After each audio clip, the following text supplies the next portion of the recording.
En esta acogedora casa vive Alicia, y ella es Alicia, toda una aficionada a las redes sociales e internet. Saluda, Alicia.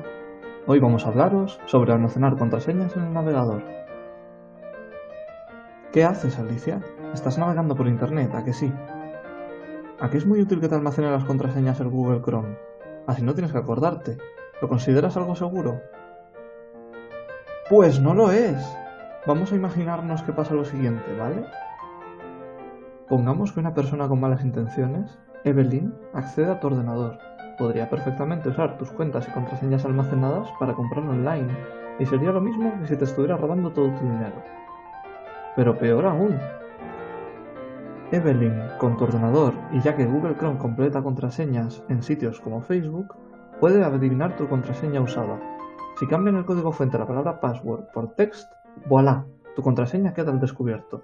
Y si además la usas para otros sitios, Evelyn podría suplantarte en todos ellos. Pero tranquila, Alicia, no estés triste, existe una solución: los gestores de contraseñas. Estos programas guardan las contraseñas de forma segura, bajo una clave maestra para todas las demás.